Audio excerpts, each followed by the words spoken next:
real quick on this as well, I don't think the endpoint is that we will like constantly have conversations with our phone. I think that's actually for them, that's just a necessary step along the way to the actual endpoint is that conversation becomes obsolete because the AI can so precisely predict exactly what you need before you even think to ask for it. You no longer have to directly interact with the phone. It becomes a one-way interaction of the AI feeding you. Oh, you want to know what the weather is? I knew you wanted to know what the weather is before you even knew you wanted to know what the weather is. Here's what the weather is, right? Like that is, I think, actually their thinking here.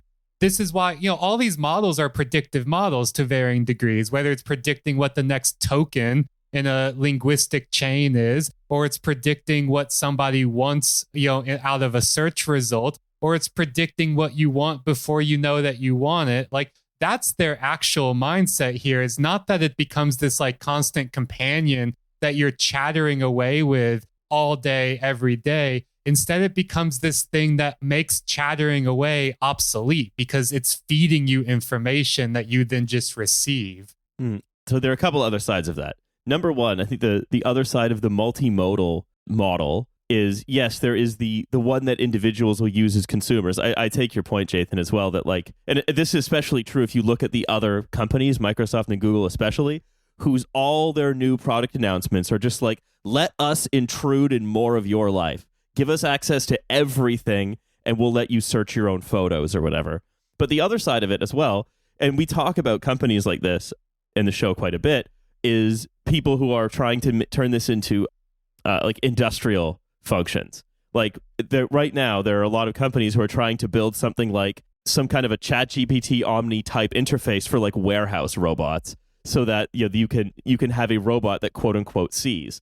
And again, the ambition is to finally be able to own a person, because you just make the person and then you own them. But again, the reality of that is going to be probably that these things will, because they're all just behaving predictively based on averages, again, that they are going to be unpredictable and things are going to get much worse wherever they're added into industry. Now, again, none of these demo days are about that, because none of these companies want you to be thinking about, we're going to make a human that's going to be able to like take your job, for example, or you're going to have to interact with. But again, I think that's the vision. Although, Jathan, I don't know what you think about that.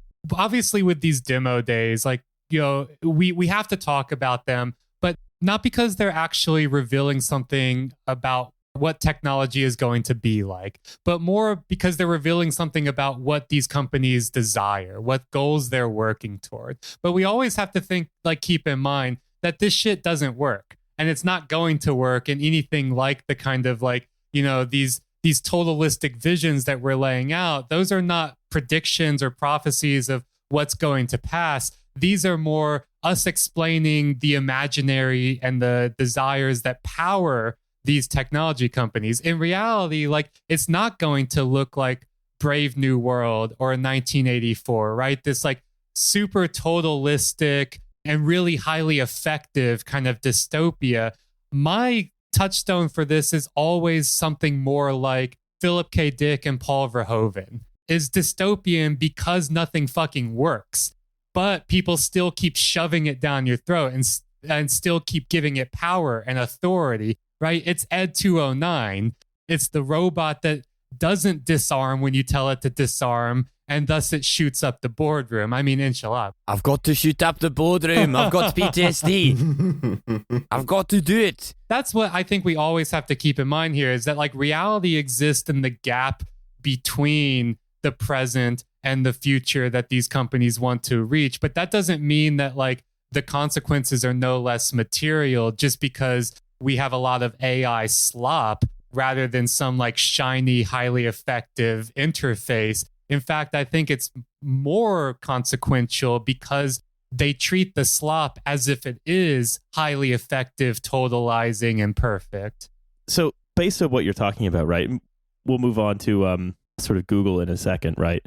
But the ChatGPT looking at a piece of paper, quote unquote, looking at, that says, I heart ChatGPT, and reacting to it in a way that sort of is an approximation enough of how a human would do it to impress Kevin Roose. All that has to happen is someone who manages, I don't know, buying at Amazon needs to start a pilot program to like have multimodal visual robot warehouse workers, which we know they're also looking at. That just needs to impress them enough. It needs to close that imaginative gap just enough that they're willing to take a punt on it. And then all of a sudden, if you're working in one of those warehouses, your job not only becomes doing your job, but also doing it around the robot that everyone is convinced is going to do it better than you, right? This is how these fictions can be like actually damaging to the actual economy where actual things are supposed to happen, because it creates the Ed 209s that you then have to navigate around by impressing people like Kevin Roose, basically. Yeah, it's a con game. It's a high stakes confidence trick is what it is, right? Like, I think we can't understand machine learning without understanding the kind of like epistemic politics of authority that surround it, right? So in other words, like the kind of politics of how we understand knowledge and understand truth, and then through that kind of construct these regimes of authority. That's actually the real power of machine learning, not some like technical abilities that it has, but rather a kind of political ability it has to construct these like naturalistic truths out of the world that it then convinces you it has, privileged access to, the ability to discern patterns in the universe of data that humans can't, and to discern them so quickly and act on them so decisively that it surpasses any human capability. Like, that's the real power of machine learning, is it's politics, not its technology. The truth that it's acting on when given access to the entire internet, it's that you should glue your pizza, right? That's how reliable it is. Speaking of giving access to the entire internet, why don't we talk about Google? Because Google has a basically similar enough product called Astra that, again, is meant to possibly go in glasses, see the world around you, tell you where you are on a map, and so on. But also, they have a number of other things that they've announced which are worth talking about. I think the most important is probably the redesigning of search to include even more useless nonsense between the top of the page and what you're actually looking for. Yeah, it's broken now. Search is broken now. It's over. Yeah. You can't Google anything anymore, which is, you'd think that would be important to a company whose name, when used as a verb, refers to searching with that product. But no Googling. Yeah. It's against the rules. Yeah, I mean, this is the thing. Instead of like, don't be evil, we just have like, don't Google. Yeah. Yeah. Don't be anything. I mean, if you want to talk about like companies that whose core product is sort of shriveling and dying as the rot chases their expansion, I mean, you could do worse than Google and Facebook. Mm-hmm. Ask Jeeves just being like, and where has that brought you? Back to me. Toss it on the scrap heap with Alta Vista. Yeah. Yeah. Not only now are they just adding tons of sponsored links and sort of and SEO spam to the top of whatever you're searching for, or are they sort of creating their own little info cards based on whatever they can find. They're now using a large language model. They're using AI to try and parse your search for you and answer your question largely wrong. Yeah, based off of like Reddit comments and like Quora and shit like that. And because it doesn't know what a joke is, and because AI is like allergic to being right about anything, it always includes these like strange hallucinations. It's also broken all the calculation stuff. So like, you used to be able to just type into Google like, 100 miles in kilometers. That's now going to be wrong, which is great. That's going to lead to some entertaining errors, I think. I tend to like to think of these things in terms of, ancient metaphors. And I'm thinking about the burning of the Library of Alexandria, but on purpose and to power a windmill that is not doing very much. Well, right? Here's the thing. It's not even really the Library of Alexandria, right? It's a convenience, right? But essentially, in this case, if you want to know what 100 kilometers is in miles or whatever, you have to return with a V to like dedicated website run by like a very dedicated person for a thankless kind of, for no reward. You have to go to like, bobsunitcalculator.com or whatever and like type in the thing into a much older UI. And I think that's maybe to the good.